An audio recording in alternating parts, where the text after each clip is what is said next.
Greetings, Earthlings!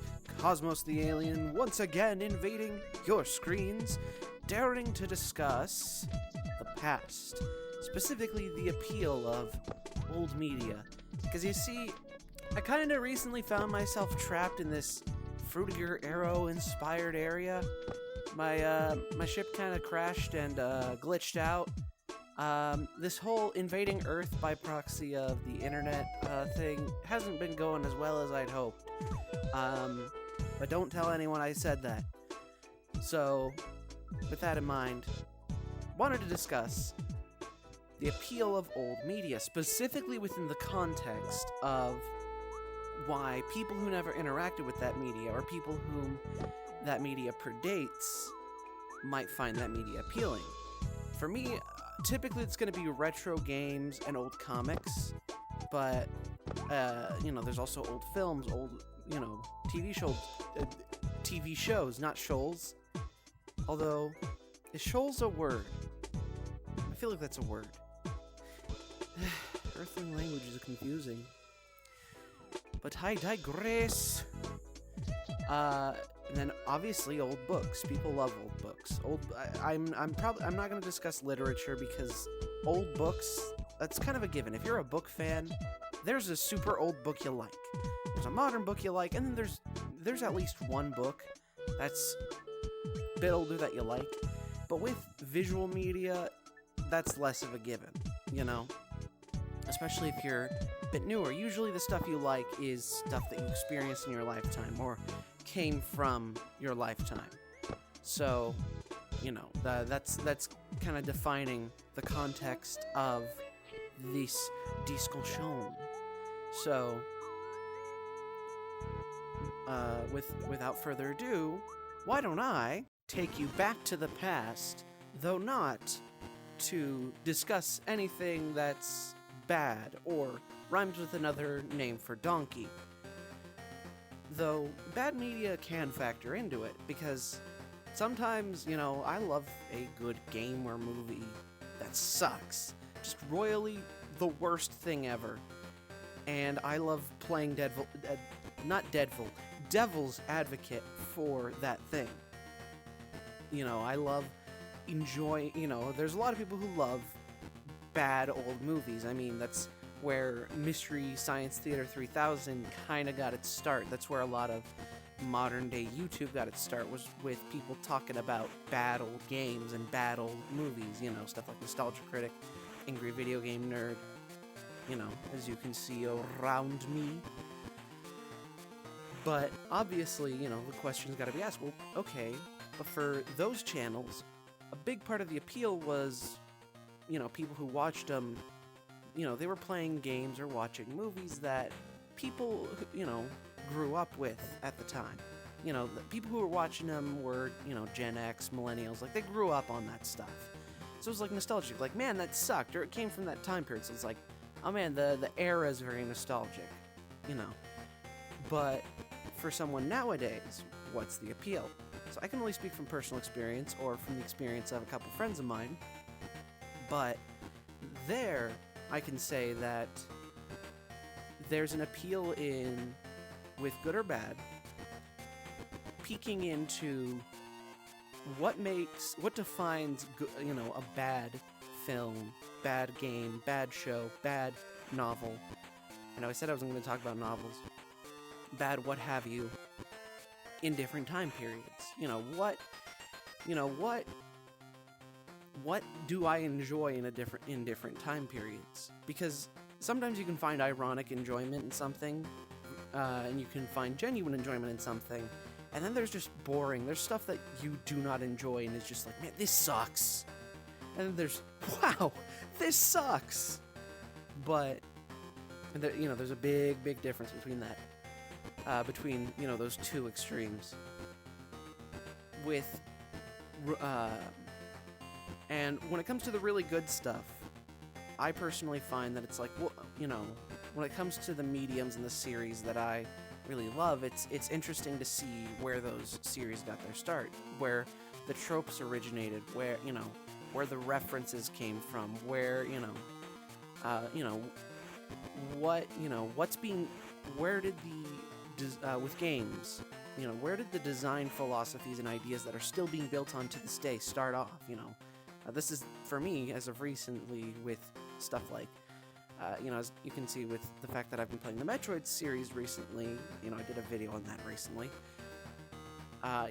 The appeal there for me personally is seeing all these ideas in Metroidvanias that are being built on by other developers, and like in between playing, you know, a couple Metroid games, I went and played the Batman Arkham series, and the first Arkham Asylum game just is a Metroidvania. It is very explicitly designed that way, and I would not have had that perspective had I not played a few Metroid games. I would not have thought, oh, this is like a Metroid game.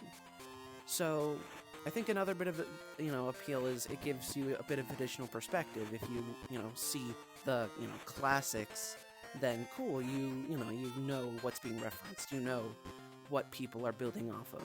You see the, you know, the bad stuff, the stuff people hate, or the stuff that, you know, that's, you know, ironically fun to watch, then you might be able to make connections even if it's not necessarily, you know, good or fun connections. Like, oh, this is that bad idea done right. Or you might see a new movie and think, man, it's like that bad idea, but this is way less fun.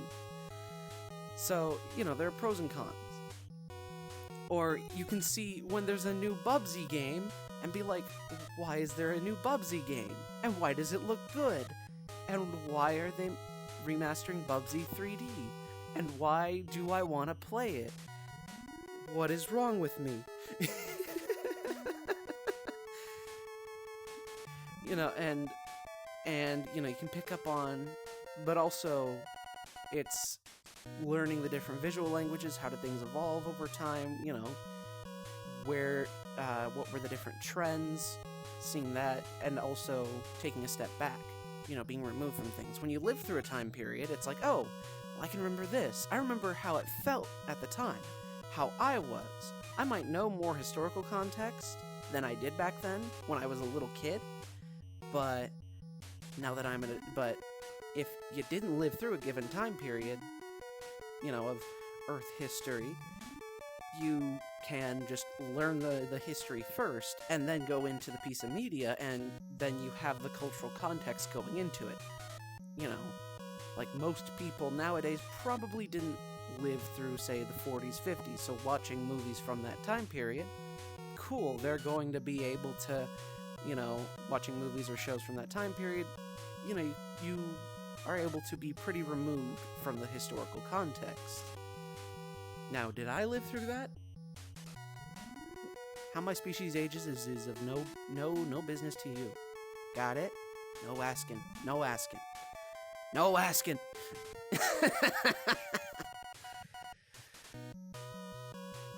But, and also, as someone who enjoys studying history to a certain extent, I do find that interesting too, is looking into the history of pieces of media. And with older pieces of media, we typically know more about what went into them, and we know more about the production history. We can know more about stuff like deleted scenes and beta versions of games.